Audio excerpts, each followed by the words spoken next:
of the locating children, and Melanie Jones will be joining for that item. Thank you. Anyone else apologising? I think Richard Griffiths is a member of this group and he is on holiday at the moment. So just checking if he's a member of the group. Okay. And I realised this morning that Mrs. Mairwen Hughes is taking the minutes instead of Mrs. Anne Holmes. So welcome to Mairwen also. Okay, I'm going to begin with the agenda. Are there any declarations of interest at all this morning from any members or officers on any matters of business on the agenda today? If you can raise your hand or shout your name. Okay, no declarations of interest. Next, we'll go to the minutes of the previous meeting. And thank you once again for the detailed minutes. And I take it that everybody has had an opportunity to read them and the documentation for today. So anyone willing to propose they're a true record? I'll propose. The leader, Councillor Llynnos Medi, proposes. And seconded by Councillor Meirion Jones. Thank you. Then there are matters arising for the minutes, and they are noted as item 3 today. Are there any other matters arising from the minutes at all?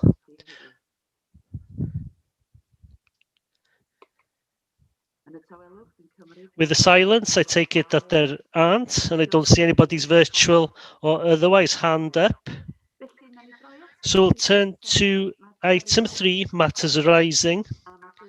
And we do have here reports on progress on the matters raised in the previous meeting.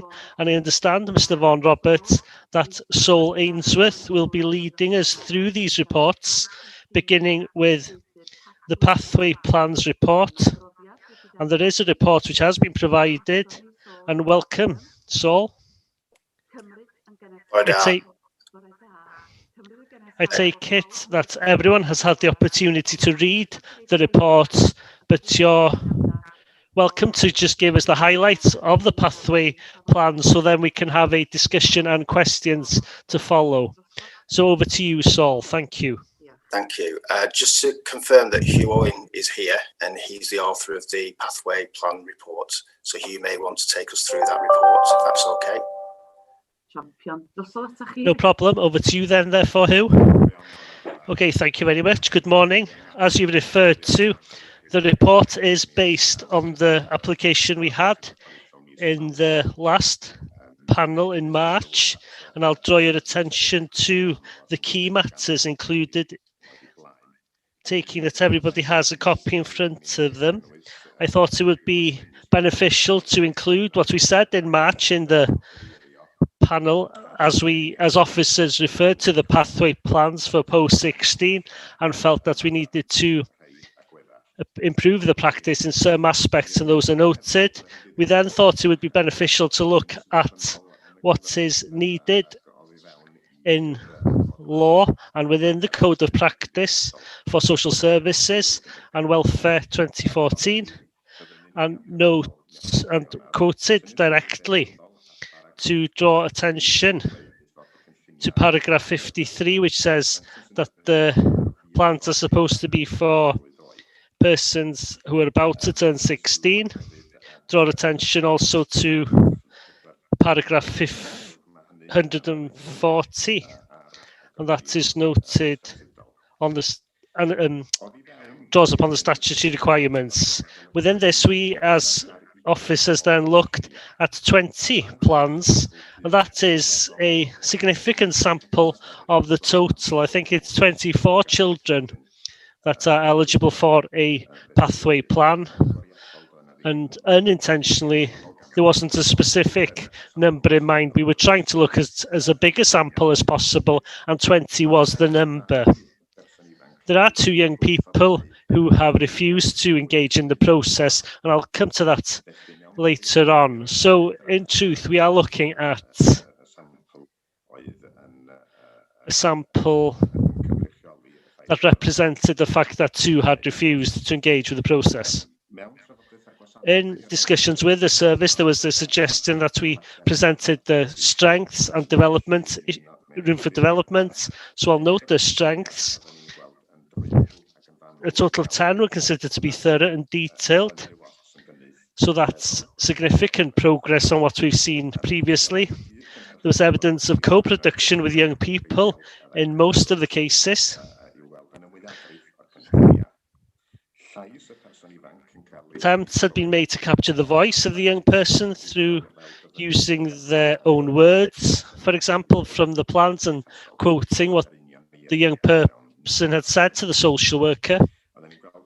We saw that 12, which is of course a significant sum of the sample, had been regularly updating the pathway plans as the situation is now.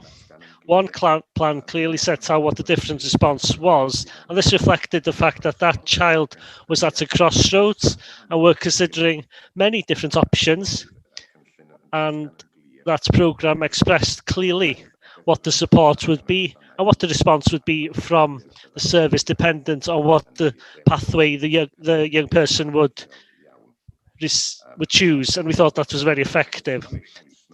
The views of the young persons, as well as their voice, were included in all the pathways. The opinion of the parent were included in 6, and that then takes us to the matters for development. We felt there was little evidence of contingency planning, and this is something we've already referred to in our March report. At times, there were some sections that have been updated, but not others. And maybe I should mention that the plans are very long ones. The template itself is long and can be anything between 15 and 20 pages and more at times.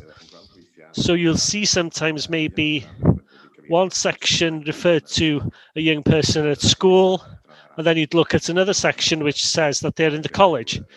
So just matters like that with a few of them. Some of the boxes were empty in each of the pathway reports, and maybe I should refer, I would have liked to be able to give you a copy of the template, but that's not easy because the names of the children have been embedded in those, and I'm not sure about copyright issues either. The template, as I referred to, is a long one. There are headlines which come from the requirements: health, safeguarding, education and training, relationships in the locations, contribution towards society, welfare and suitability of living space. Within every one of those is subsections, and I'll go through them quickly. Where am I now? On a score of 1 to 10 for the young person. How this looks, where I want to be, and how does that look? How important is this to you? And a score of 1 to 10. How confident are you of achieving the aim? And then a table for this to happen, who is responsible and by when should this be done? And how do we know this has been achieved? So by the time you put all those subsections into each category, the document is a very long one, and that a number of young people have told us that, and we've had the same opinion through the social workers, and we've had their opinions as part of putting this report together, and it's not a natural and user-friendly way of discussing with the young people. Therefore, it's no surprise really that some of the gaps exist within the template as it is filled in. At times we felt there was reference to independent living skills, but not enough details on what should be prioritised. Some of the social workers have already noted the lack of willingness to produce the plans. You can ask then, of course, is the social work itself creative enough maybe? Is there too much emphasis being placed on the template? and not using it as a tool to be able to complete the work. Some told us that young people 16 years old saw it very hard to look ahead to being 18 years old and living independently. And it's a point we make in another section of the report that the timing of this can be important. And there's a few young people saying that they are ready to do that work now where they weren't a year ago. And of course, the requirement, as I say, is clear that young people are supposed to have a plan when they are about to become 16. So you understand there are difficulties for social workers with that. We also note in the final bullet point there on page 3 of the report that there was no place to record the name of the relative or foster carer, and it's under the heading of a provider and agency. The box is down twice for that in the template, so I think you can record it there. I think it's page 5 on one of the templates and the examples we were looking at, so it's not very clear on the form. We also had beneficial comments from co-workers in the specialist children's services, where they referred to the fact that the format isn't easy to read for children with learning difficulties. An easy read format, which is standardized within the learning disabilities with pictures and graphics, would be advantageous, of course. And it refers also that they've given, putting a score isn't user-friendly for a number of the children that they deal with numeracy. I think it's a theme with a number of the templates, including this one, that children and young people need to give a score where they see themselves from 1 to 10. And I think it's 2 of the samples of 20 that liked giving a score to themselves. But our co-workers within the specialist services say that if a child can't count well, trying to depend on that emphasis on a score in a template is going to be very difficult. Our conclusions then at the end of the process of looking at this sample is that this progress has been consistently made by forming the pathway plans. There was a period when we saw a lack of plans, a number of them not existing in a number of cases, and that has changed. There is significant progress that has been made. We come to the conclusion also that the plans have developed as regards how detailed they are. 10 of them were very detailed, and that's the conclusion that they've been updated under very difficult circumstances within the last year, of course, because of the pandemic, and seeing young people face to face has been very difficult. And then that has affected the quality of the discussion. There has been very good work done within the services. And the recommendation at the end of the report is that the template should be reconsidered in co-production with the young people, that we should consider where we include the space for the names of the carers, so it should be clearer. Pathway plans should be updated annually, or when there are significant changes to the plan. For example, if they start college, the views of the persons who have parental responsibility for the young person and the views of other professionals should be consistently recorded, and ensure the pathway plans are consistently formed in a timely manner. Okay, thank you very much for that. There are clear recommendations at the end of the report. Are there questions? I'm opening it out to the floor. Comments or questions by anyone who has said what the recommendations are? I'm beginning with Councillor Margaret Roberts. Good morning, Hugh. Thank you for that. What I'm hearing here is that the template is very rigid, set in stone. Is it that true to say? Because as a mother of 3, I know that development happens in a very short space of time, and maybe the answers in 1 month wouldn't be the same during the next month. And you know, young children, especially between 15 and say 18, can be very different people entirely. Is the timing of the template, is the timing of the questions, are they presented at the correct time, do you think? Yes, that is a factor, I think, that has become apparent as we prepare and we saw where this evidence led us. The point has also been made by a social worker talking that there were two now willing to engage in the process where they weren't willing a year ago. So the point is a valid one.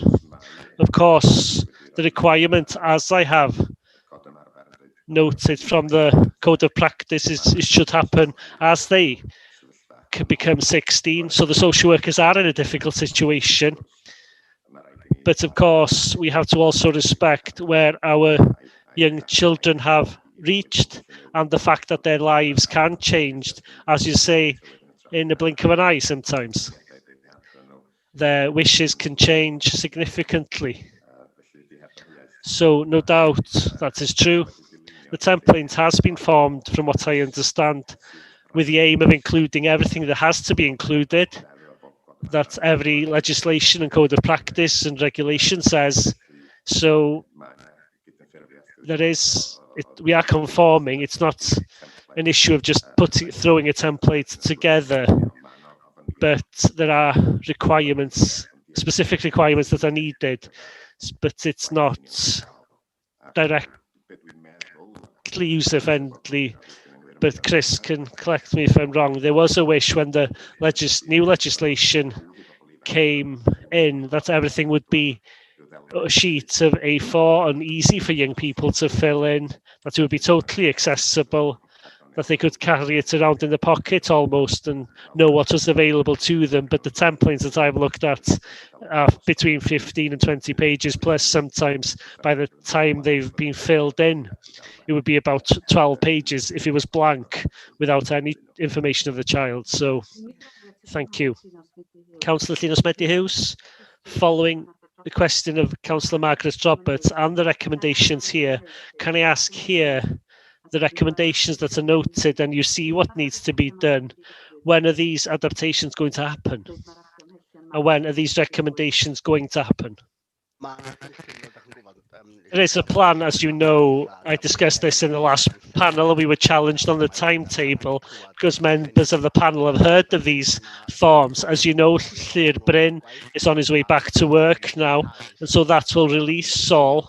And we did agree that this would happen during Q3 of this year, so that we can look at all the forms that we have, as Hugh has said, that are totally correct. The form have been built around the legislation and all the requirements that we have, but what we know now is that we've been using them for a while and we do need to review them all. So we will have a detailed input from Saul during Q3 on all of the forms. So I hope by the beginning of next year you'll hear no more about these forms.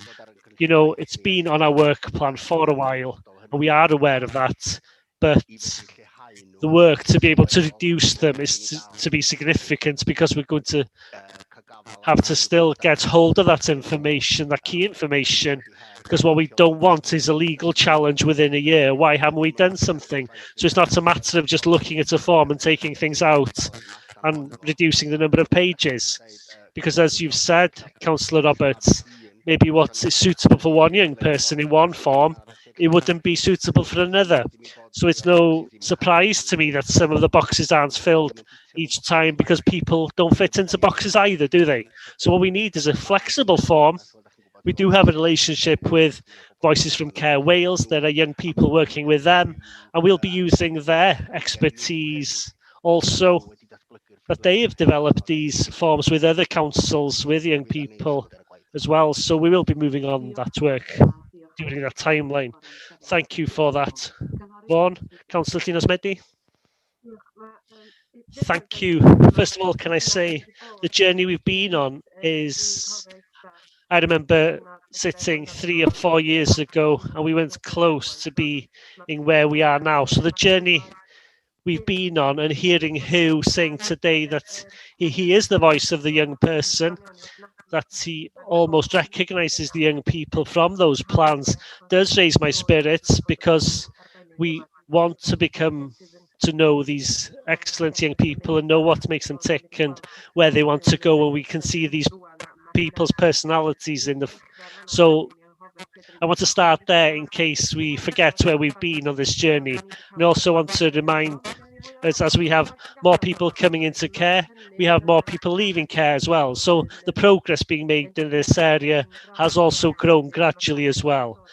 And the fact that you're talking about 20 plans there, that's quite a lot when compared to the number of children we have in care.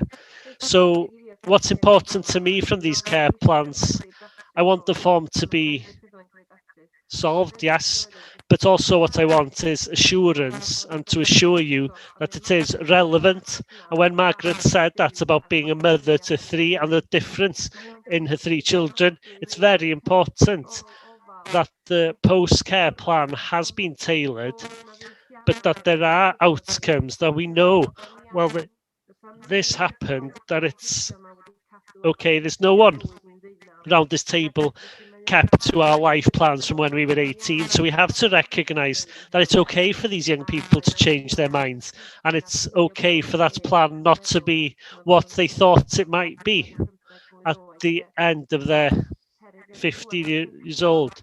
You know, I think TikTok, being a superstar on TikTok, maybe the aim now from to what I was 15 would be totally different. So we must say times change.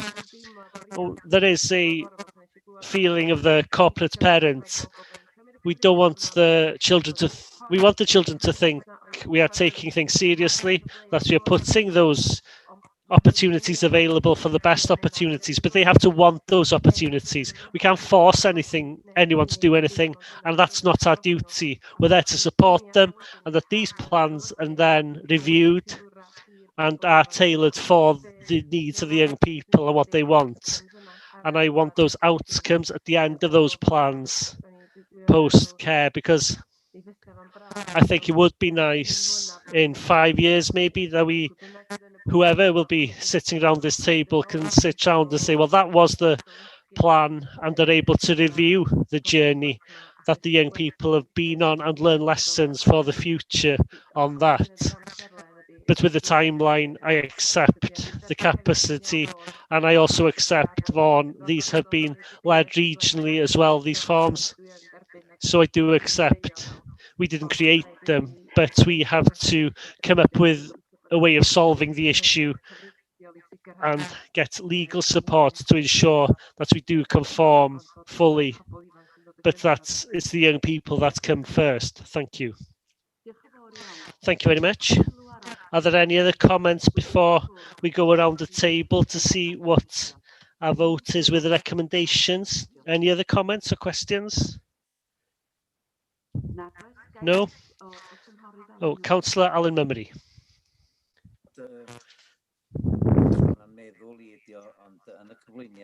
In the presentation from Hugh, he did refer to the fact that that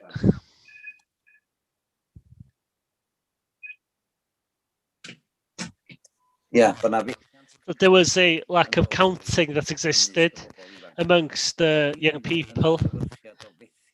Is that a reflection of a failure in their education, or is it showing the intensity of the problems that exist in their ability to be able to cope with counting and so on?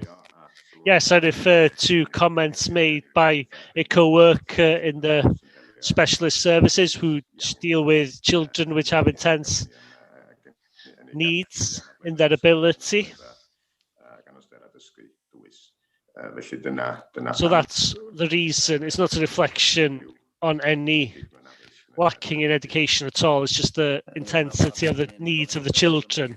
That therefore asks the question, which way, how are you going to help these people, or how are they going to cope when they get to 18 years old if this exists? Can I just jump in there? Yes, Vaughan. The specialist team there do work very closely with the children and young people and their families, and some of the young people go to Canolfan Addysg y Bont and others go to mainstream schools. So that team use a lot of different ways of communicating with young people and the young children, and it's a small percentage in that cohort. There are many ways of solving this. You could move that 1 to 10 figure to smiley faces to non-smiley faces, and that scale can go up and down.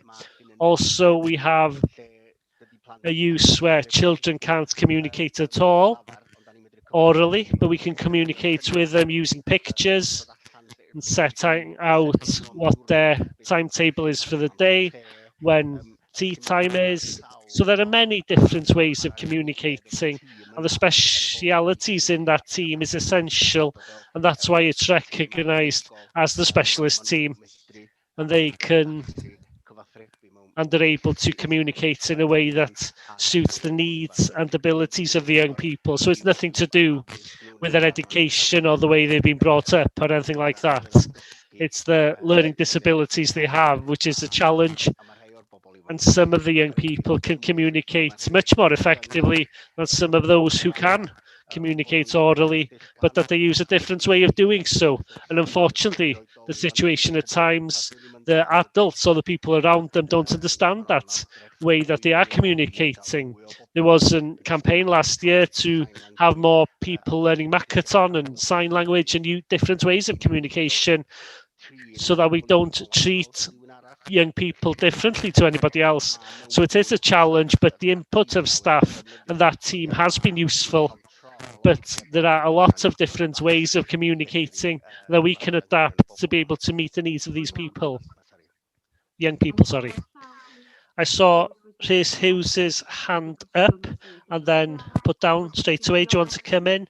And then I'm going to ask 05822, who's that? Some apologies, who have their hand up. There's no name, but I'll ask that person to speak after his. Okay, good morning. Who answered the question straight away? That's fair play. The only thing I would say, and I understand the nature of the discussion here, just for the minute, maybe it's not a failure by anyone. They're just specific needs from the children. It's not a failure. And those needs are a barrier maybe for them to achieve that things that the children, young people who don't have those problems. There's nothing stopping the people from doing it. It's just the needs of those people specifically. Linos, you're not 007, are you? Linos, if you'd like to come in. It's my health laptop, that's why it's coming up with that number. I just wanted to note as well, I take it that the carer training, they will also be the voice of the young people who have difficulties. So I think the support for the carers who live with the young people is also important, and how to fill in the pathway plans with the young people and to start them young with that as well, 15 upwards. It's so important to have them linked to the whole process. That's all I wanted to say, really. Yes, that's an important point. Vaughan, do you want to respond to that before we go to the recommendations? Yes, we as a service are thankful to officers Hugh, Dawn and Nia, who have been doing this work in the background. It does give us that independent element as a service, and we will be accepting the recommendations. We haven't waited till the meeting today to accept the recommendations. We've discussed them before the meeting and agreed on that work plan. So we are thankful to the officers for doing the work, and we'll be moving on those recommendations. And I would put a timetable of end of Q3 to be able to meet and achieve all that work once we get Sol working specifically on all these forms during the end of the summer period. Okay, thank you. I am going to stop the discussion there and the recommendations. I take it around the table that there's no disagreement with those recommendations that are in the paper of the officers on page 4 there. And with that silence, I take it that you are all in agreement. Excellent. Thank you very much, and thank you to the officers and who for presenting the paper this morning. I'll turn therefore to second point under 3, the SGO policy in relation to a no detriment approach. It's quite a mouthful there of a title, but over to you, Saul, yes? Yeah, if panel members recall, this relates to some of the barriers that foster carers are faced with, where if they were to, if a care order was to be discharged and a special guardianship order was to be made. So in discussions with the director, we have agreed that we should consider a no detriment policy, and that would encourage people to apply for special guardianship orders. Thus, children would exit from the care of the local authority. So basically, it's a case of when Clearbrink comes back and resumes his operational responsibilities, I'll be in a position to rewrite that policy. Right, dyna chi gyflwyniad. Okay, that's the short presentation and totally clear from Saul there. Are there any questions or concerns that you want to ask Saul? Vaughan? No, nothing to add really, unless there are comments at all. We will be moving on that policy and adapting that policy as soon as possible. Okay, thank you. Any other questions or concerns by anyone? With a silence, therefore. So you will continue with that. Sorry, Councillor Marion Jones wants to come in. No, thank you. I was just thinking with the response of the numbers, why haven't many responded to the questionnaire when it is possible then the response was only going to take 2 questions from the template, and it's possible to say if the answer is no to the second paragraph, no further details are needed. So why have so many not sent the questionnaire back? Am I in the correct place? Sorry. I'm not sure if you are in the correct place. Sorry. Sorry, no, I'm not. I'm Matt ahead of you. Apologies. I looked in the wrong place. I'll make a note of that question, though. You're just a little bit ahead of us. Apologies. We're a little bit slower than yourself. If there are any other comments about the policy, the SGO policy, I don't think there are any responses, Saul, so we'll continue with that. Another matter that came up from the last meeting was improving the quality of assessments, and this was something we'd asked yourself on to look at, but who's going to report back on it, on what's happening? Vaughan or Saul? Is it Saul again? Yes, okay. Saul? Yeah, equally quickly, really, because I think the requirement from the last panel was really just to confirm that we'd implemented the policy, which we have done. We've amended the policy, so that's now live. And the second element was really to provide Gwyneth from Education Wellbeing with the details of when it would be expected that an assessment would be updated in order that her colleagues within education would be aware of those requirements. Okay. Okay, so there's lots of work done there. Are there any comments or further questions? Klinos? Just one question is that we keep an eye on the quality, because we can update policies and we can do all of that, but we need to ensure that it makes that difference, don't we? So I'm glad you've done that. And I think through experiences of who and the team, that we'll get that evidence if the updates are having an effect on quality, so that we just still keep an eye on the ball there. Yeah, I think on a case by child basis, the IROs are very, very impressive in terms of the way in which they audit and quality assure, not just the timeliness, but the quality as well. and certainly we get plenty of feedback on child-by-child basis. So I'm confident that the IROs will certainly keep us on our toes. Okay. Diolch, Sol. Thank you, Sol. And Vaughan? Yes, just to repeat what Sol was saying, and in time we will be conducting a specific audit, a dip sample of these across the service by internal practitioners. So that's in the work plan as well. Thank you. Okay, that's a very important work. Thank you, Vaughan. Are there any other comments, or is everybody satisfied that what is happening regarding the improving of quality of assessment is acceptable to you? Are you happy with that? With the silence again, I'll take it that is acceptable to all. And thank you, Sol. Okay, we move then to the report, which Marion has a few questions about. The welfare, the emotional well-being of looked after children during and after the pandemic, pages 13 to 18. I'm presenting the report of the interim service manager for safeguarding. And Sol, you're going to present the highlights, yes?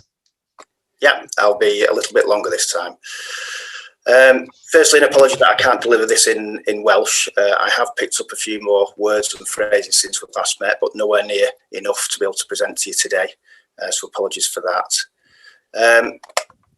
Secondly, I want to thank the elected member. I can't remember specifically who it was, but I'd just like to thank them for the question, because having done the research now, as it was unfolding, it became an increasingly interesting question to research. I'd also like to thank Cleanos Edwards for her support in preparing the report and getting the evidence to inform the report. Just a little bit of context to begin with, as we all know, and I think as we've all experienced to some degree over the last year or so, the pandemic's had a major impact on all our lives. I think we can say that both physically and emotionally. I think as professionals we're all drained, but if we look at specifically at looked after children, they're often disadvantaged, as we know, in many ways that we don't experience in our day-to-day lives. In particular, many have suffered adverse childhood experience such as domestic violence, mental health issues, substance misuse issues. And ultimately, they're separated from loved ones such as the parents and sometimes their siblings, which again contributes to disadvantage for them. During the pandemic, contact for looked after children with important people within the family and the friendship groups has been infringed upon quite significantly. We've had to change contact arrangements constantly, dependent upon the ever-changing governmental advice. So that's had an impact. I think also a major concern for us has been the closure of schools, which we all understand the reasons why, but it's significantly impacted hard on our children who are often already socially isolated. So what we tried to do with this piece of research really is to get a sense of two things. The first one was the extent to which the pandemic has exacerbated emotional health issues for our children, to the extent that they've then required the support of targeted or specialist services. Bit of a mouthful, but basically to what extent has the pandemic impacted on the emotional well-being of our children.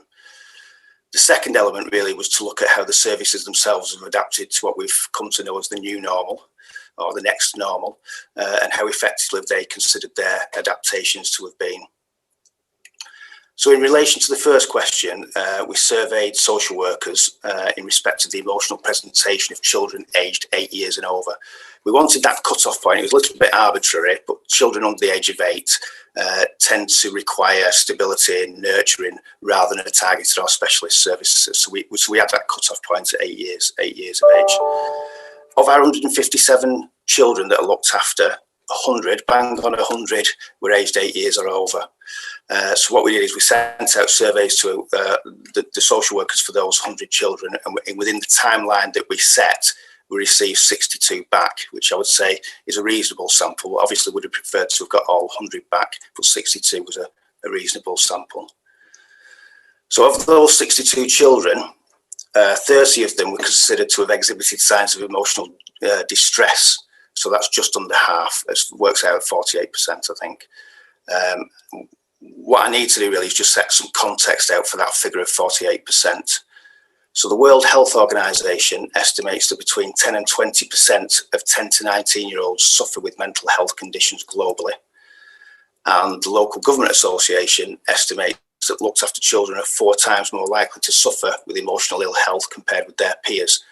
So our figure of 48% fits neatly, really, within those estimated parameters.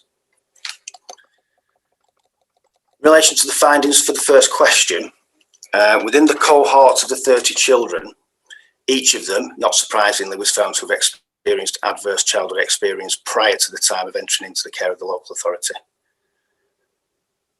The second finding was that there was clear evidence that for 6 children out of that 62, that their experiences during the pandemic had led directly to an increase in feelings of emotional distress. So we could actually link that to the pandemic.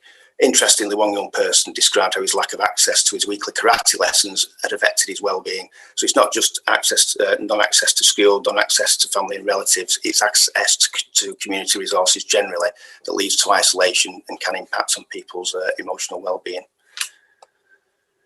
I looked specifically at those children at the higher end in relation to CAMHS, and what we found is that 29 of the children out of the 62 had either an assessment or an assessment that led to that was followed by an intervention from CAMHS. What was positive to note in relation to CAMHS is where they'd completed an assessment, but it didn't reach their threshold for an intervention from them. There was clear evidence of signposting to other services. So I thought that was really positive.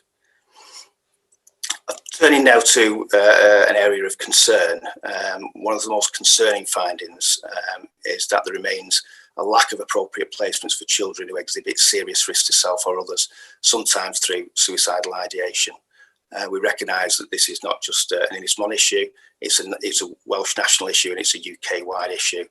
There are 2 young people who fit this description in Ynys-Môn. One is sadly placed in a court-directed secure welfare placement at the moment to protect her, such as her risk to herself. For the second question, in relation to the services, we surveyed a number of services to see how they had adapted their service delivery to meet the needs of our children. And there were 2 main findings there. The first one is that by and large, in relation to how services worked with each other on a multi-agency basis, they seem to have adapted well in that regard by using virtual mediums. And and I think we know from ourselves in this meeting alone that those the virtual mediums, they have their problems technically, but the basically is a lifesaver in relation to how agencies have been able to continue to work together. So that was a positive. Less positive was the second main finding, is that most services struggle to engage. They reported to have struggled to engage with young people as effectively through virtual means. And again, this is quite understandable, particularly in terms of developing and maintaining relationships. People that are suffering emotional distress often benefit from that face-to-face meeting where you can use body language more effectively than you can through a screen. So that's something that's been missed during the time of the pandemic. The exception appears to be Digatref, Parallel Lines. What they reported is that following a sticky start at the beginning of the pandemic, the service appears to have adapted well by being creative. What really between the lines, what they've done really is make their interactions virtually fun for children, and that seems to have been a positive for them. It's something that other services potentially could learn from. Finally, just to end on another positive, I've talked about how the isolation of children not being able to attend school, and that's been a detriment to them. But I think the response from the schools and the council working together has been a success story, really. The hubs were a welcome development. I would say were a source of salvation for some of our children in terms of reducing their isolation. And I think significantly the development of trauma-informed schools, it's an accident of time, but extremely timely. We've got, I think it's 26 schools now, which are trained in trauma-informed support for children. And I think that's been a really good success story. And I will end there, thank you. Diolch yn fawr iawn I chi, Saul. Thank you very much, Saul. I am going to go straight to questions, starting with Councillor Meirion Jones. And the question for you, the 162 responses were received. Is that the question you want to ask, Councillor Meirion Jones? Yes, but I must say, first of all, thank you very much for the report. It is a very important subject. And the results, even though we've concentrated on figures in order to make sure that the results, but as we look at things are correct, but because there's what, 2/3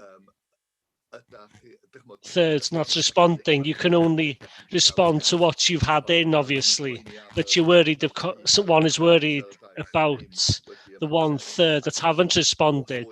And are we supposed to take that there is no problem with the 1/3 that haven't responded, or do we just ignore it and concentrate on what is proposed? Because you can go anyway with data like this, can't you?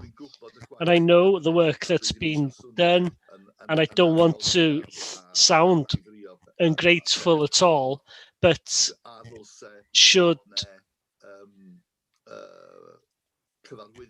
there have been instructions with the questionnaire saying that you must respond to this, especially as I said, the second question, if the answer is no, you don't have to go any further.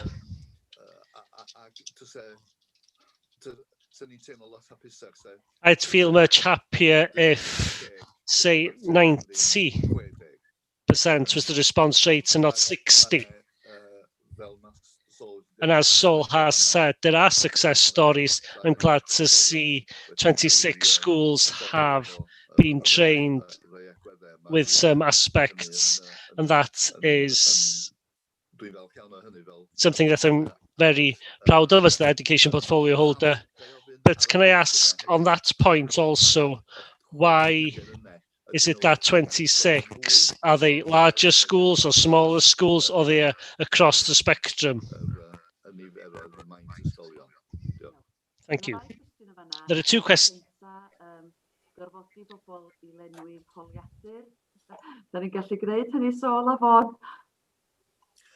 Drach chi'n gorfodi pobl ifanc i wneud lawr am byd dyddi yma, dwi'n meddwl, dych chibod, ond dwi'n meddwl i'r pwrpas yma, dwi'n meddwl bod y holiadur wedi gwneud i'w gwaith, ond be fedra ni wneud ydy cadw mewn cysylltiad, mae'n gynnu ni ffyrdd arall o gadw mewn cysylltiad efo bobl ifanc yn gystal na just trwy holiadur. Felly, swn i'm yn poeni ormodol, ond dych chibod, mae yna ffurfeddi. But I wouldn't be too concerned. But there are other ways we can keep in touch. And the second question, out of the 26 who have been trained in this method,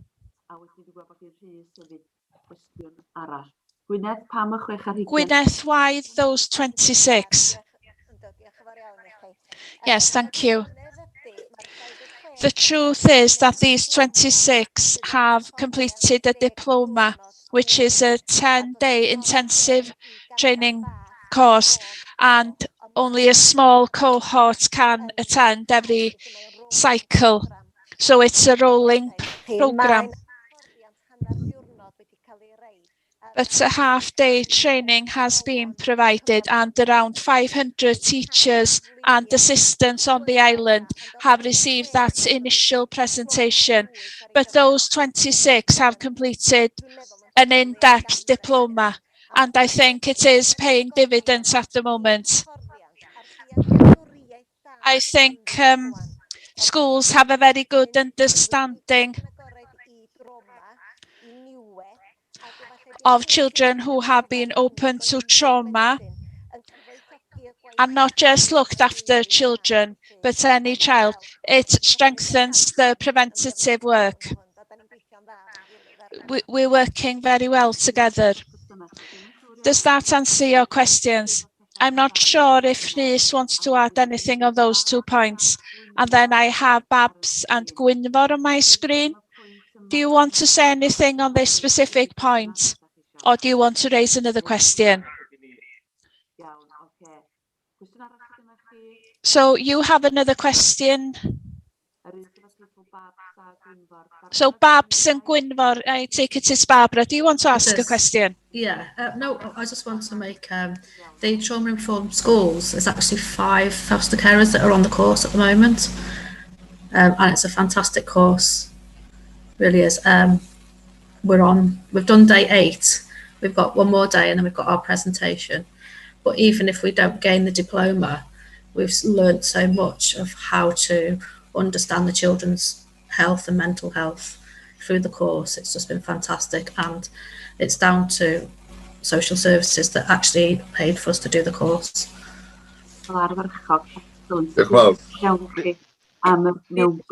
Thank you for that input. If I could just come in on this point about trauma-informed schools. The vision we have, and we'll be opening it out. We want to be a trauma-informed island.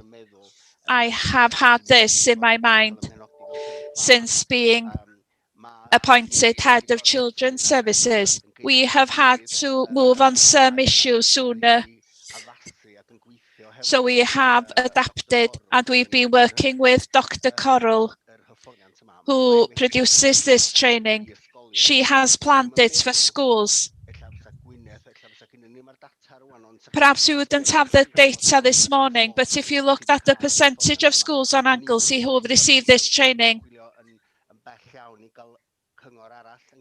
I think you'd have to go very far to find another council in Wales that has trained as many teachers and head teachers as we have. So we've had a very firm start to this. We've worked with Dr. Coral to plan this course for other people. So this will be put on the members' training programme in due course, and everyone will need an element of understanding of this area. And I'm very pleased that Barbara finds it useful, because Barbara is a very experienced foster carer. And it just shows you never learn everything, or you never know everything about children's needs. There are social workers and support workers who've also attended the course here where no one has attended the course. And we must remember, with this course, you have to be quite a resilient person to complete the course. Quite emotional and challenging questions are asked for you to be able to attend the course, just to ensure that you're psychologically able to undertake the course. You have to be in a point in your life where you're confident in your own ability before attending the course. It isn't an easy course. And when we hear about people who have passed the course, it isn't a mean feat. It isn't a matter of listening to someone lecturing and writing an essay. You have to open your heart and mind to it. It's a very difficult course to undertake. So I am pleased that we have foster carers on the course. And we do discuss with Dr. Coral, and we are discussing with her the possibility of providing training for members as well. And she also provides briefing sessions for people who don't meet the children, perhaps, but manage the cases, like a service manager in the children's services. So we will have a paper on how we will make Anglesey a trauma-informed island, and we will update you about how we'll get everybody through this process. Thank you, and thank you to Barbara for her comments. I'd like to welcome Mr. Ned Michael, the head of housing. I know that you have officers working with different people in their communities. I'm sure this course would be of interest to some of your officers as well.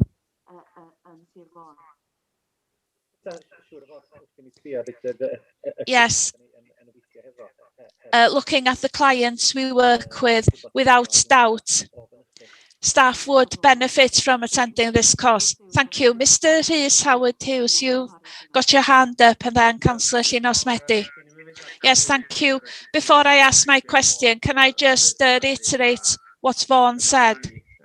In my opinion, this is an example of the effective collaboration between the Children's Services and the Learning Service, and the fact that we have received the feedback from teachers and head teachers in the strategic forums, and also from Barbara about how effective this training is, and there is a will to extend this training.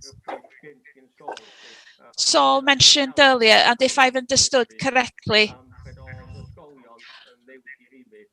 when schools were changing their remit and school buildings were closed, there was a care centre offered across Anglesey, and every vulnerable child, if schools identified they were vulnerable, or if they were children on the learning services or the children's services official list, well, all of these vulnerable children were invited to attend these care centres. It might be for 5 days a week or maybe on a part-time basis. The team in the children's services would work with these individuals, and there was a flexible system about which days they'd come in, and they'd work with the schools. Sometimes 5 days would be too much. It depended on their personal circumstances. But there was an invitation for all vulnerable children. If they were identified by the school, or if they were on the official list, they were invited to come into the centres. And there was a project in Holyhead catchment area that took this a step further. Thank you. I think it's important to include that in the minutes. But schools weren't closed in reality. Councillor Llinos Medi, can I start by saying thank you? If you read the reports, you can understand why we did ask for it. I'm very grateful to everybody who's helped to bring this here today. And reading the report, I was very proud that you have been able to bring it here, that our link to our partners is strong enough. It's only 3 months since the last meeting, so thank you for achieving that. We've identified the effect of this crisis, and we've identified the challenge we face. So what comes next? I know we're a corporate parenting panel, but throughout the emergency, we asked society to be our eyes and ears to ensure that we safeguarded everybody. And we can never be certain that every child that needs to be in our care or in our reach is reached. So how will this information have an effect on the biggest contact we have, which is with schools? I think this is more of a corporate discussion. And then the children under 8, I found it interesting due to the type of care we offer them. And we haven't included them, but they will get older. They'll be over 8 years old. And they won't have attended karate or whatever. So what are we doing to ensure that we are aware of their circumstances, these children aged under 8, and how do we tailor the services that they will need? And do we need to do that?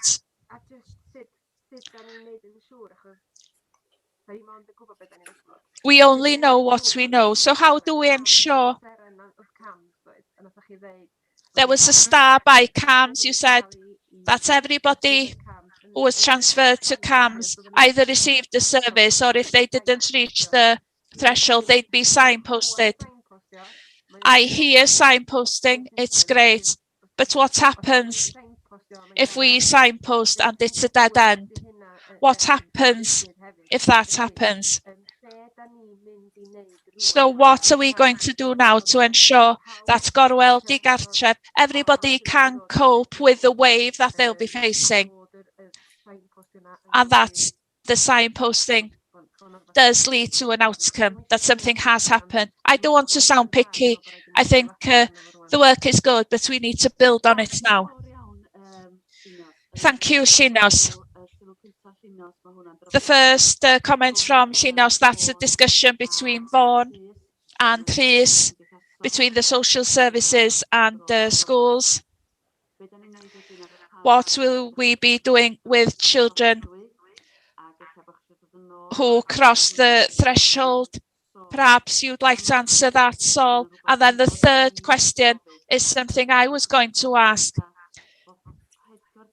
The findings that 48% of 8+ children have some emotional trauma. What are our plans?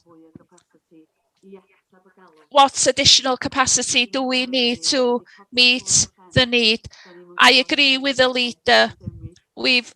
We don't really know what effect the pandemic will have over the next 3 or 4 years. So what will the demand be? We don't know. So we'll start with the second question. What are we going to do with going over the threshold of 8 years of age? Saul or Vaughan? Vaughan? Do you want to respond or do you want some time to think? Do you want to come in first, Saul? Yeah, just in terms of the reason, I mean, I think I explained the reason why we didn't concentrate on the under 8s, but I absolutely take the point that because of their experiences, inevitably as they cross the threshold of 8, I know that's arbitrary, they are potentially going to need support services moving forward as they get older. I think for me, what's important at this point in time is that we have, and it's you know, Barbara hit the nail on the head earlier, it's about having trauma-informed foster carers, therapeutic foster carers for those children, because what they need more than anything is nurturing and stability. And I think it's important that our foster carers are trained and supported to develop the skills in which it's easy to say stable and nurturing, isn't it? But in terms of that therapeutic parenting, they need something that's more than good enough. And I think that's where the training support of our foster carers comes in the first instance. Do you want to add anything, Vaughan? The only thing to add, as Saul said, really, every child in care doesn't need the support from an external agency. They can be supported through the universal services.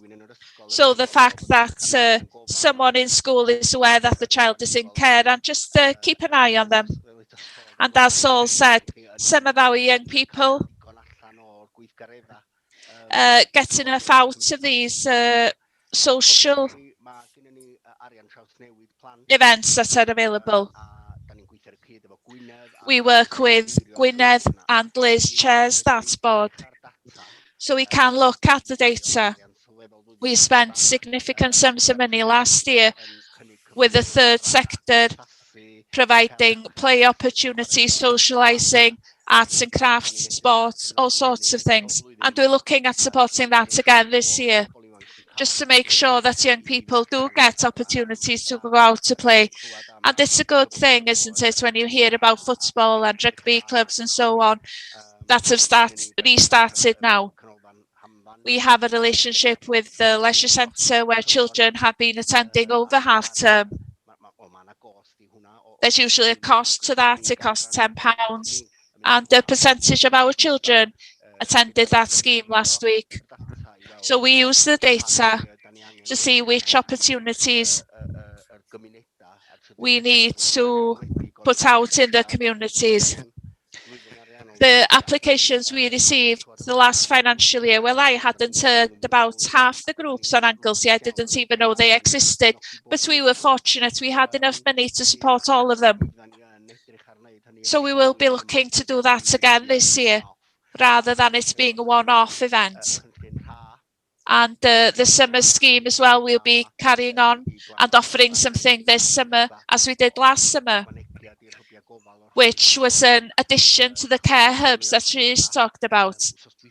There were play opportunities last week and we were very grateful to the Urdd. They offered spare places for our looked after children to do paddle boarding, so we accepted those places. So we look at the data to see what we can do differently. Thank you. Please, do you want to come in? Yes, going back to the first point, if that's okay. Yes, that's okay. Just to note that the relationship with schools and the children's services is very important, and we do have plans For example, Vaughan has been to the strategic forums to start developing the relationship with her teachers. And we have plans now to ensure that the relationship does improve and that we address the needs of these children. Thank you for those comments. Llynos. Yes, I just wanted to say that our looked after children are under the microscope anyway, so we do keep an eye on them through placement reviews, through the school PEPs, through the health assessments. So we do keep a close eye on every age group.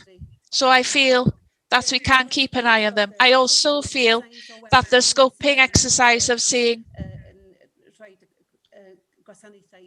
who provide services to children is a good thing to do, and perhaps we should do it annually with our social workers, jointly through supervision with social workers. But as has already been said, I think the more training that's provided to the people who work with these children, and as Vaughan said, not all children need to be referred to services. I feel sometimes that too much of that is done, and sometimes the children just need to carry on, but that the children around them have the information to best support them. Thank you for those wise comments. So we have a recommendation, firstly, that we accept the report, and I'm sure we accept and give thanks for the report. And secondly, would it be an idea within 6 months to receive a shorter report, perhaps showing the sorts of children who have attended these different activities?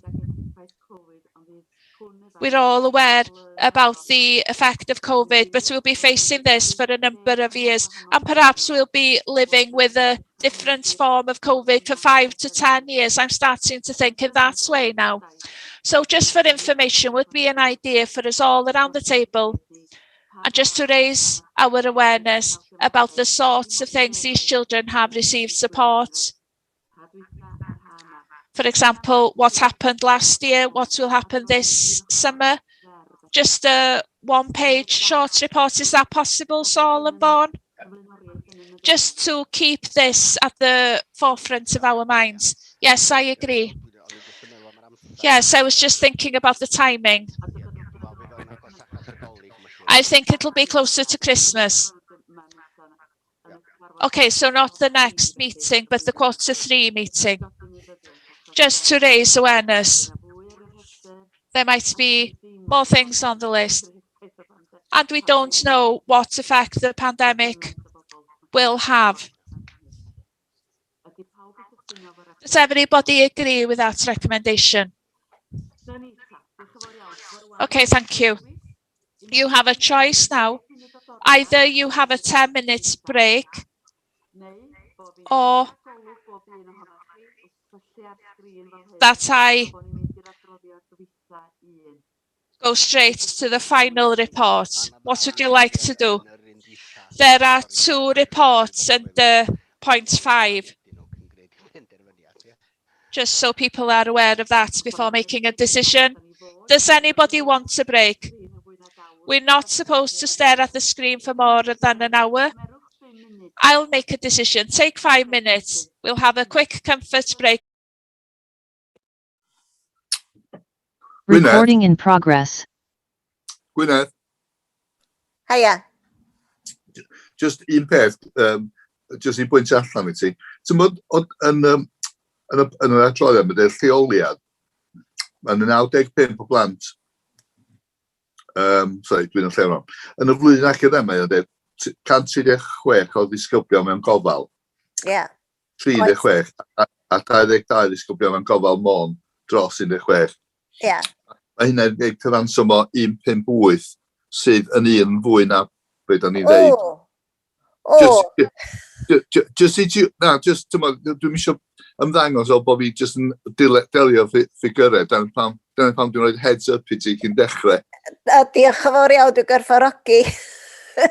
Ie, oce. Dwi wedi cael y data ma gyn Hilwen a nes i ddim i gwirio nhw i dy gwirth a ti, nes i just, iawn, oce.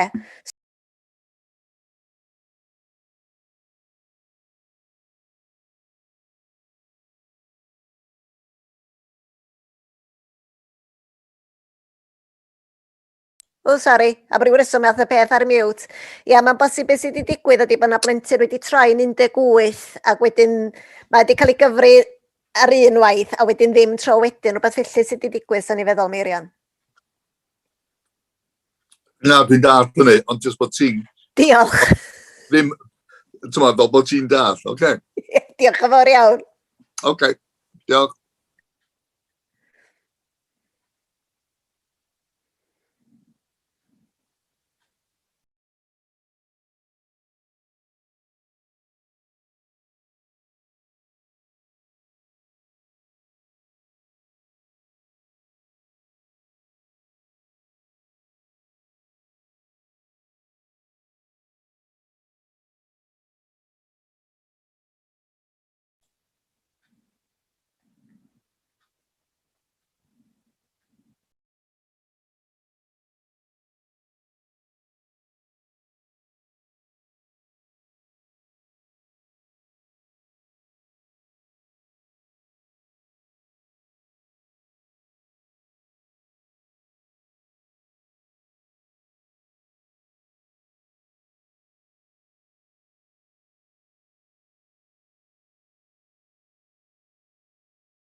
Dyna ni, croeso yn ôl i chi I gyd, a da ni troi at eitem. And we are welcome back everybody, and we're turning to item 5 on the agenda, which is 2 reports. And first of all, the education liaison officer for LAC children.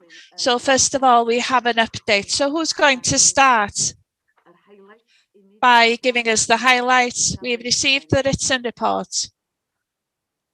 Who's going to give us the highlights? I think we'll be asking Gwyneth to go through the information. As I said, if we could just have the headings and the highlights. Thank you, Anwen. Yes, Hilwen and I have been working on this report. It's a short report to add to the report you received in March. So here we have the number of looked after children, which is 157. You can see there has been an increase over time in the numbers.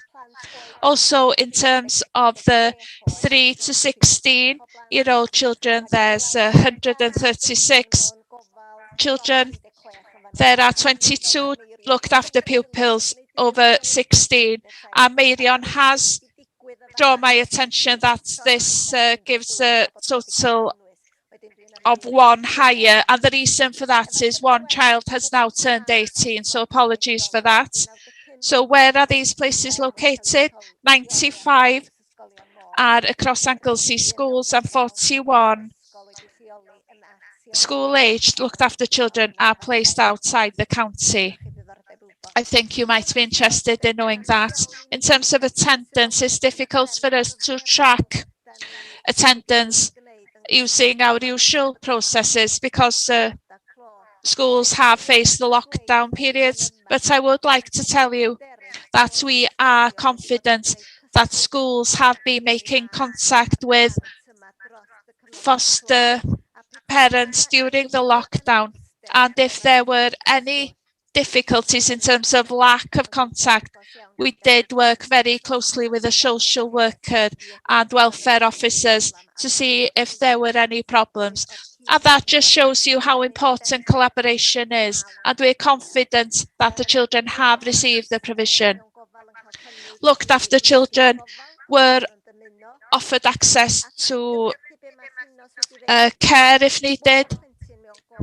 Of course, as Llynos has said, not all looked after children need that additional support, but it was there for them if they wanted it. And of course, they take advantage of these care provisions. The school has been using a variety of interventions to support schools finding it difficult to engage and to return. That is very important because what we find is, in general, and not just looked after children, that some children do have an anxiety about returning to school. And the fact that schools are now more aware about trauma and ACEs, they're more aware and they have the skills to make a difference. What we're trying to do is to ensure that the universal intervention is solid, and then we hope that we'll see the effects of that we won't need these more specialist skills, because every member of staff in schools have skills in place and they're willing to work with different agencies. Another thing I'd like to draw your attention to is that by now we have invested in Boxall for every school. This is a diagnostic assessment scheme. It's specifically for LAC children, but it's available for any child with emotional needs. So I also hope that the resilience we have in schools and the way we can identify these children early on and to tailor specific interventions for those children so that we can make a real difference in school. So that has come out of a looked after children grant, but it's available for all pupils. But certainly it will be a very good thing for this cohort. Recently, the Learning Service has been working on a pilot scheme, an online PEP scheme, the Personal Education Plan. This will run side by side with individual learning plans, and it's online. And there's an expectation now that there will be close collaboration between social workers, schools and parents to feed into the PEP. It also allows us in the Learning Service to track the educational progress of looked after children, to ensure that they're on track, whatever their age and ability is, that you have a progression and that it can be seen.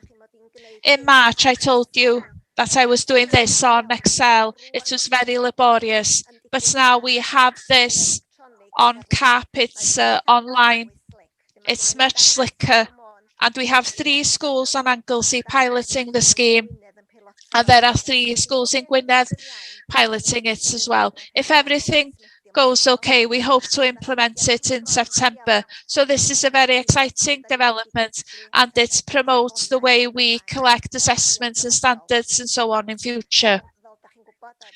As you know, schools are undertaking the Trauma-Informed Schools diploma that is ongoing.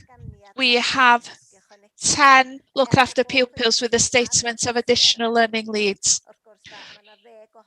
Although we have other children on the ALN register, these 10 pupils have complex needs and intensive needs.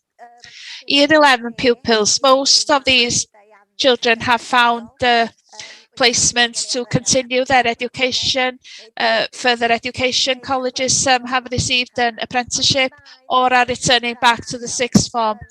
A very small percentage find it difficult to plan for the next stage, although tutors and other specialists offer them intensive support.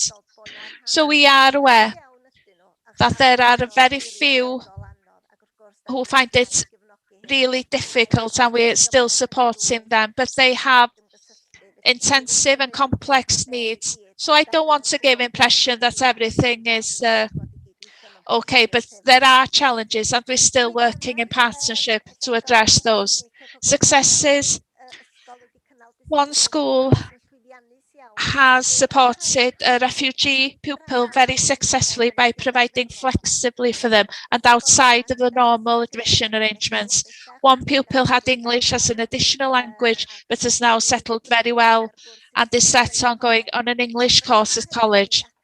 It is also pleasing to be able to report that the pupil is a key member of a sporting team in their community and has become part of the community, and I think that's very important. You know, we tend to measure academic outcomes and don't look as much or focus on how these pupils feel emotionally and how they fit into the community. In terms of the digital aspects, Chromebooks have been very important for every pupil this year, and looked after children have had access or have had full digital access, and we're very happy that that provision has been in place and positive. So that's a short report today, Anwen, but I'm happy to answer any questions. Thank you, Gwyneth. Okay, so I'm going to invite any questions.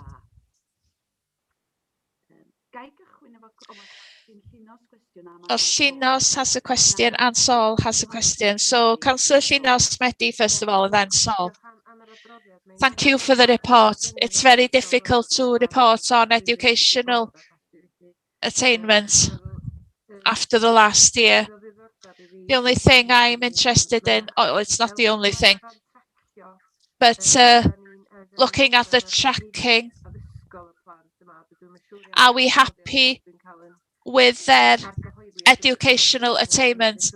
I'm not sure that the report does convince me that we are tracking their attainment. And I'm sorry for raising this. I do hate when people say there's a small percentage. I'd like to know how many Year 11 pupils don't know where they want to go in September. You know, I recognise that they have the right, and I recognise that people are working with them. I don't know how many pupils we have in Year 11 from this report, and I don't know how many pupils haven't any plans in place for September. So I'd like more information, very similar to the previous reports where I knew what the numbers and percentages were. In terms of tracking progress, this is now recorded in the PEP, and so this can be seen in every child's online PEP. So we'll be able to see if they're on track or not. So we will know where they've reached in terms of educational attainment. So that will be very helpful. In terms of the children not engaging, we're talking about 2 pupils, but I can get you the data and I can share some more specific data. I didn't know how detailed, how much detail you wanted, but we can provide the data. Saul, sorry, Llynos. In my role as a corporate parent,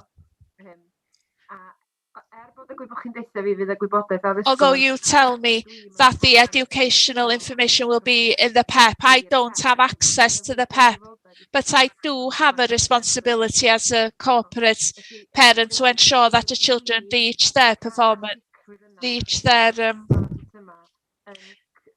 potential. I need to ensure that the children are on track. As governors, we're aware of the school's performance and so on. But I want to be able to say the same thing for looked after children. As a corporate parent, I want to be able to say that there are challenges in Year 11, but I want to know these children. Yes, you're right in what you're saying. And when the PEP has been fully introduced, we'll be able to tell you how many are on track. Children's needs can be completely different, and we want to make sure that progress is appropriate to that child's age and ability. Are they on track in terms of their personal targets? So we'll be able to tell you perhaps that 80% are on track, or that we have concerns for 10%. That's the sort of information we'll be able to give you when the system has been fully developed. Schools have their own processes, but we will be able to use this PEP to tell you how many pupils are on track, how many are reaching their expected levels and who aren't, and so on. And even if they have needs or not, we'll be able to give you that picture. And I hope it will be beneficial. So as a follow-up to the leaders' questions, perhaps we can have a summary report in September of what you have just explained. And then we can have a report on progress by the third quarter, by Christmas. Do you want to come back, Llinws, before I turn to Saul? No, I'm not trying to be picky, but I just want to be a good mother to these children. Saul, do you want to come in? Yeah, it's just a comment rather than a question. I've been part of the group alongside Gwyneth and other colleagues around the development of the new electronic PEP. I just wanted to give the panel some assurance it's a very impressive product, and I'm absolutely confident that it'll lead to an improvement in both the timeliness and the quality of PEPs. Diolch yn fawr iawn. Thank you for that. Diolch yn fawr. Y cynghorydd Miriam Jones. Councillor Miriam Jones. Yes, you'll be thinking that I just look at the figures in these reports. But to be honest, I don't expect an answer this morning. But it did strike me that there are 41 children in care who are placed out of county. When they're on the island, you think, they're our children, we look after them. We're more confident doing that. But what I'd like to know is, where are these 41 children? As I said, I don't expect an answer this morning. But we need the same sort of standard of information and so on about these children as well, that they get the same fair play compared to what we think is provided on the island. You know, whatever's provided on the island, we're responsible for it and we've created it. As I said, I don't suspect an answer this morning, but I can see that Vaughan does want to come in. But it did strike me that it's quite a big figure. And when you consider that there are 10 pupils with ALN or have a statement, you think, why are the other 31 placed out of county? So what are the reasons? I'm sure you could write a thesis about my question. But, you know, your imagination does run riot with that sort of information. Thank you for those thorough questions. That's what we need to do in these meetings, is to get under the data and the information. Vaughan? Yes, perhaps it would be an idea, because there were a number of comments there. If we could give you an overview by the next meeting. I don't want you to be worried between now and the next meeting, but I think we could give you assurance and show you some additional data about where these children or young people have been placed. There are independent officers who look at these cases, and one of the questions they ask in every review is the child or young people in a suitable location? Some of these young people are in Bangor.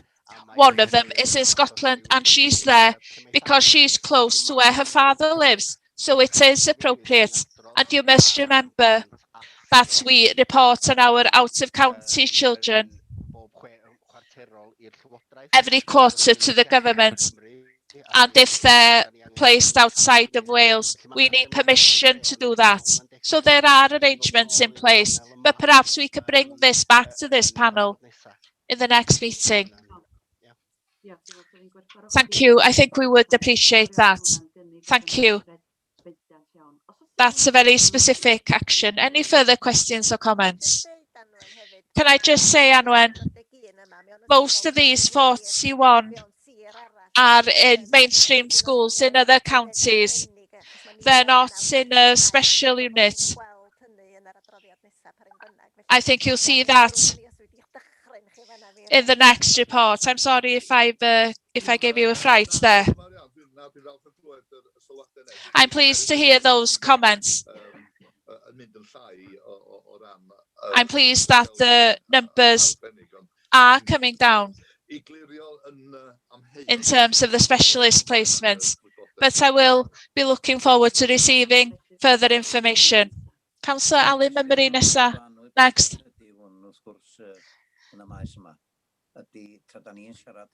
Whilst we are talking about out-of-county children,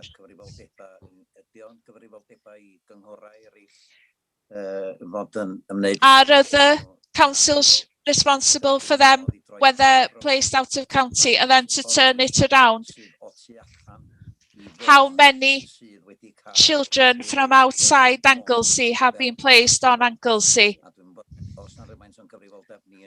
Do we have responsibility for those children? So who's responsible when our children leave the island and then when we accept the children on Anglesey?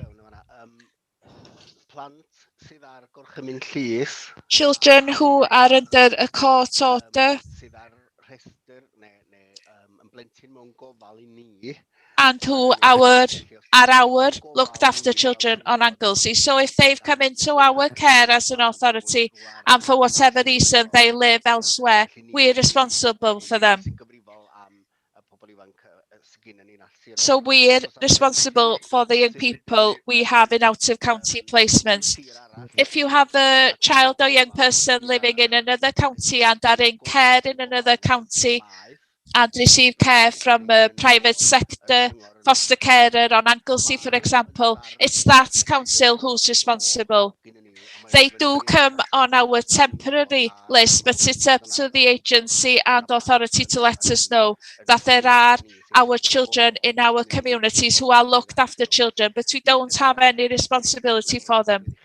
One other thing to give you a level of assurance, if we ask a school on Anglesey to fill in this new online PEP, it's the same requirement if that school is in England or in South Wales.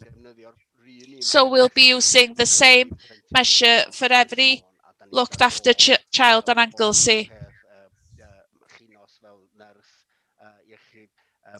So we'll be asking Llynos, the nurse will be using the Betsy measures. And then Heulwen will be using our measures on Anglesey to measure these children's success. But we will include the data about where our young children are located and information about how many children from other counties have been placed here. Can I just come in, Anwen, on that point? I'm also aware that our schools on Anglesey are very good at ensuring that children who are looked after in other counties receive care. And we do work well with other councils because it's part of my work to ensure that things are done properly. And our schools are very good at ensuring that every child receiving education on Anglesey, wherever they come from, receive the best standard of education and care. Thank you for that comment. I take it, Councillor Mymryn, you're happy with that answer? Okay, so today, can we note as a panel that we note the report and are grateful for it, and there are specific actions for the next meeting? There'll be details about the out-of-county children and where they're placed, and then by Q3, we'll have more data in the report,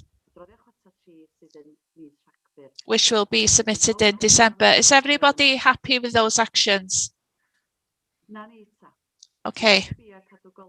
I'm keeping an eye on the clock. It's now 25 to 12. Moving on to the final report in the pack.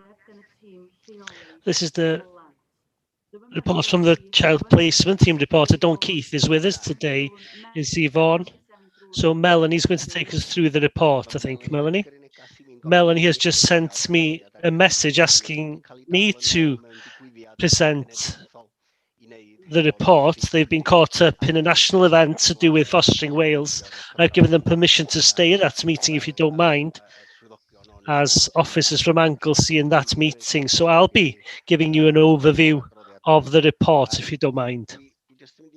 I'm just going to remind you and share the screen quickly of these slides, if you can see those. Can you see the slides on the screen? My screen has disappeared entirely. Yes, sorry, we can see it now. Yes, that's fine. Can you see that data, can you? So I'll just go through the report. The main messages from the report is to show you, to begin with, where we were as a council in 2018 to 19 and where we are now. The comment has been made already for the young people out of county, and we will present more of that data to you. But if you do look, to begin with, at the percentage of people we had in residential care, it was 16 in 18-19, and it's now 6. So that percentage has gone down significantly and gradually, which is good news for us as a council, because most of the residential care provision was out of county provision, where the expertise were. So there were young people who didn't need to be in residential care. We've been able to bring them home, and we'll discuss about how we've been able to do so. So that is very positive data for us. The number of requirements we have on the independent sector have reduced significantly from 18-19 to 19-20, and then again reduced during this year. So that again is going in the right direction, if you like. Then these are going in the right direction. We have more foster carers in mainstream foster carers now. We've almost double what we had originally, and that is to be welcomed. And also we have more young people staying with their connected families. And as you know, that means that they are children in care, even if they do stay with their connected families. So we are very glad of this data and this data specifically. I'll take you then straight to the data of where our foster carers are. So you'll see we do have a high percentage of mainstream foster carers and also connected persons. The connected persons has gone down a little bit, and there are a few reasons for that. There are some young people who have turned 18, for example, and also because some of the families have decided not to be foster carers and have gone down the process that we discussed at the beginning of this meeting, the special guardianship orders. So that's also positive news. I also just wanted to draw your attention to those before we went to a further discussion and going through this report. The team, as you would expect, have been very busy assessing new carers and have also been busy making sure that our current carers are okay and feel that they are getting the support that they need, especially during the challenging pandemic period.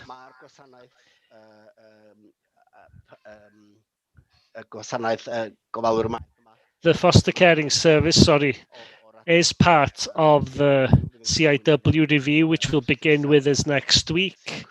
The assurance. So they're part of that review. the team have seen a little bit of staff changes recently, staff who have left us and staff for specific reasons have left us. And so there are posts out to be filled at the moment. And what we've done is create a little bit more capacity in that team in order to carry the work that has come through.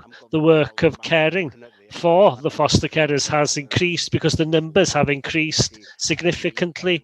So we have taken some of the posts that were part-time posts to become full-time posts now. And we've also decided to appoint a support officer for some of our foster carers to care for them during their journey as foster carers with us. The regional work, and that's where I said that Keith and Melanie are in meetings currently regarding the Maethu Cymru Foster Wales recruitment campaign. So that's happening, and I think it's September, and I'll know following today's meeting when exactly it will be happening, but I think it's be happening in September.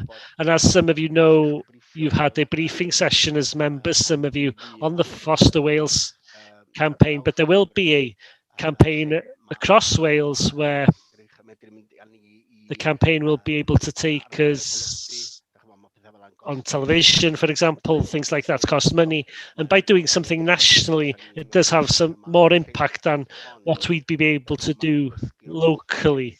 But they also learn from how we've been able to increase our numbers locally as well, so they can learn from that. Number of points regarding our successes during this year, and they're noted in the paper, and I'm not going to go through those individually. There are action points. We are looking at the recruitment strategy. Keith is proud to say in this paper that he's quite confident that he's on target to be able to get 6 foster carers, which is 6 houses, additional houses during this year, if you like. And he notes the detail in the report. I think we're in the middle of assessing 2 at the moment, and we have a stage 1 of a few assessments as well happening. And the campaign to get the new foster carers nationally hasn't begun yet, so we're over halfway there already, and we've only got, well, we're not at the end of Q1 yet. So a positive report. We have been able to get foster carers that do offer mother and baby placements. So if there is a mother who tends to be a younger mothers, rather than taking the babies into care, we move the young mother and the baby into foster care, and that's seen as good practice by the courts. So we're looking at this service very creatively. We are developing the team as the team has increased, and we are supporting them to be ready now by September, when we hope there'll be a lot of people contacting us and being put forward to be assessed. So what we have there is a plan of social workers who are able to assess people individually and who aren't working within the service. So we will have money to be able to appoint people to come in to do these assessments in an appropriate time and bring them in front of the panels. And regarding the panel as well, we have been successful in getting more independent people to join the panel, because we see that the needs of the panel will become heavy possibly following September. So rather than depending on the same crew of people who have a lot of reading work to do, Barbara's on the panel, and I know the leader's been on the adoption panel in the past, which is as heavy as regards workload and reading a lot of reports, a lot of input needed into the report, and then challenging as well. We are looking to get a group of people to be on our panels, and we are not going to ask the same people each time, so the panel can vary, because it is very challenging work to attend each panel. So that's where we're up to. We are planning on the progress, I'm looking forward to get more foster carers on Anglesey. And we are looking at a significant crew. There are some of our children in the private sector and they end up permanent locations, so we'll be keeping that process going. It's not a matter of being able to move settled children in the private sector, but where it's appropriate, we will be looking at an appropriate time, especially when children are coming into care from the start, that they are located with our carers, and to support some of our carers maybe to expand their homes to be able to offer an additional place as we support them and help them to get an extension on the house and things like that. So the main thing here is that there are significant success stories and we are still thinking creatively about how we get people to come and be foster carers with us and how we hold on to those we currently have. Well, thank you, Vaughan. If you can thank the officers for preparing the report. In the final summary, you've stolen my words. This is a good success story by Anglesey Council, but more importantly also, you're not resting on your laurels. You are thinking creatively of how you can strengthen the provision further. But very high praise to you for your work in this area and the significant progress that's been made in a short period of time. Are there any comments or further questions around the table, please? Councillor Margaret Roberts. A comment more than a question, really. When I started as a councillor, this was a controversial subject. You couldn't attract the foster carers. The private companies were charging a fortune on us. This is a big success story, and I do want to congratulate you. I was just thinking to myself, are we getting Welsh speakers to take Welsh children? I'm not comfortable with Welsh-speaking children going to locations that don't speak Welsh, but apart from that, I congratulate you 100%. This has been a process and I've seen the process develop, and it does give me pride, really. It's very emotional for me. As a corporate parent, this is one of the most important things I do as a councillor, that we protect these children as a corporate parent. And I thank you very much for your work. Thank you. Thank you, Margaret, for those kind words. Do you want to respond to the linguistic element of it, Vaughan? Yes, thank you for the comments. We do try and attract foster carers who are Welsh speakers and English speakers. When we look at the profile, we do have a mixture. We do have foster carers who are Welsh speakers. We have been able to attract some speakers who are Welsh speaking or who have learnt Welsh and have the support. With the support, they are keen to learn more. I know there's one foster carer who has joined us about 8 months ago who's moved to the island and has a lot of interest to learn Welsh. And so we've been able to promote that with her and make sure that's something that we can support in the foster team. So we're not going after one element of people different to others. I hope the national campaign will help us because, as I said, getting an advert out in the middle of, Pobl Cwm or Coronation Street will have a lot more effect than us trying locally here in Anglesey, because it will go out on primetime TV and make people think. And this is a bilingual campaign. We've been part of planning those TV adverts, and what we've been saying from the very beginning is, there are many things that come out from the Welsh government that they're speaking Welsh, but from a South Wales accent. And there was a campaign recently about the ACs, if you saw that on the telly, and it was someone from South Wales speaking Welsh, and we discussed with some of our young people here who are working on the Young Carers app, and they said, well, we want an advert with people not speaking like us, because we turn away, and we've been very careful with the government to say, if you're coming here, and how it's going to happen locally is they will come up to film the advert locally about Anglesey with an Anglesey background, so they'll film outside Beaumaris Castle in the streets in Llangefni. They'll film with places that we recognise, and they will be local people. They won't be people just concentrating on South Wales, for example. So that's one thing that we will support during this period. But it is a challenge, and sometimes I'm hopeful that some of the processes we use to try and get people from the next cohort in will explain more about fostering. If you ask Barbara now, for example, what does fostering mean? There is no quick answer. There's every hour of the day is different. You get questions sometimes when you don't expect them.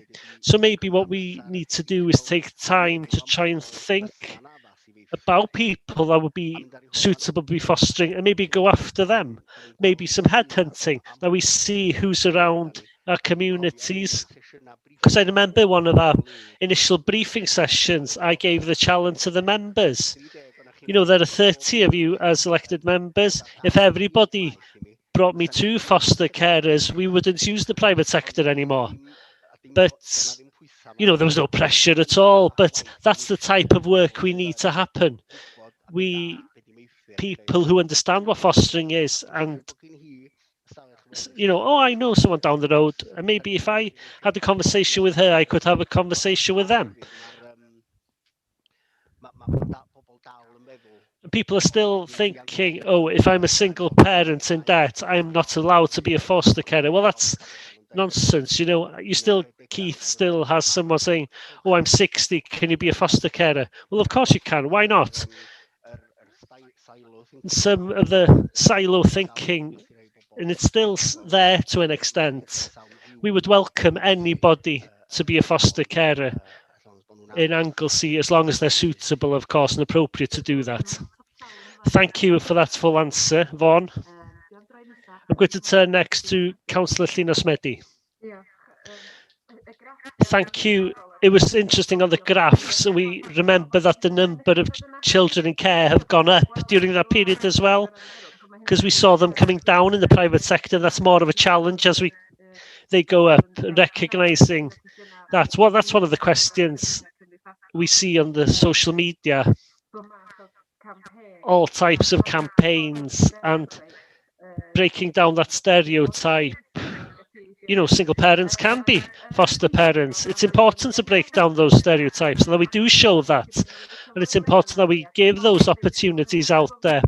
And I'm just saying that because I'm a single parent, and I'm totally hope that I can be a good mum. So it's important that we open our doors to everyone to enrich the lives of the young people. And when Barbara adds her experience to that discussion as well, it's also more powerful because she lives it, she knows how things are, and that's what's important, that we have people like Barbara who are on the island and who are ensuring and taking part in the training. Yes, somebody coming here wants to learn Welsh, and that we promote that. It is important. The challenge we have to come is to continue on this, and to continue with this momentum, continue to keep the interest there, and to make it relevant so that people want to take part. That's the challenge for the future. And I think that's what the next step will be.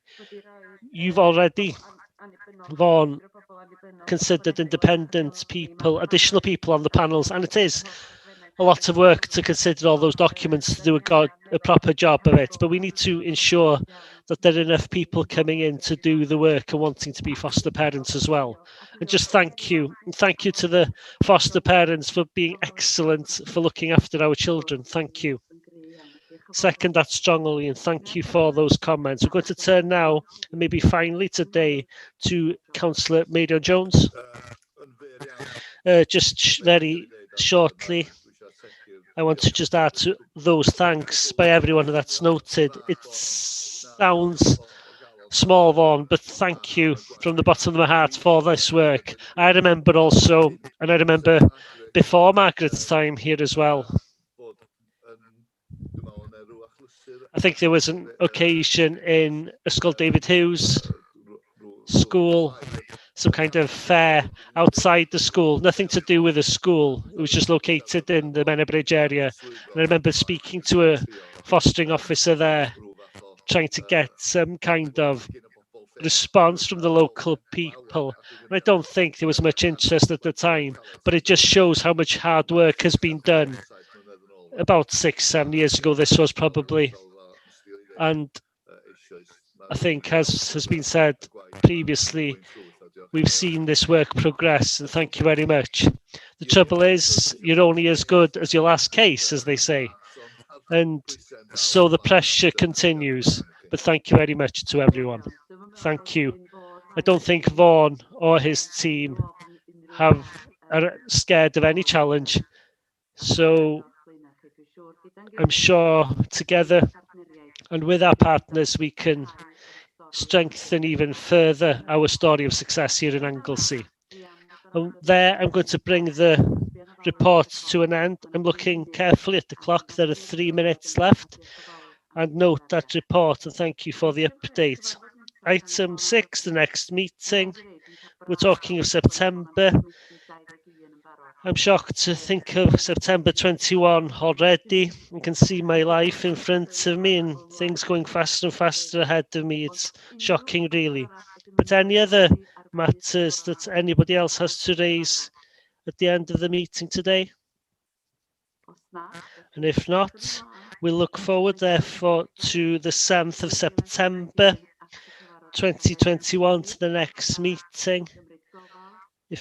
I ask you all to take care and look after yourselves, and thank you to everyone for their attendance today and everyone who's contributed. I think it's been a very good meeting and a very educational meeting for every one of us. Thank you very much, everyone. Thank you.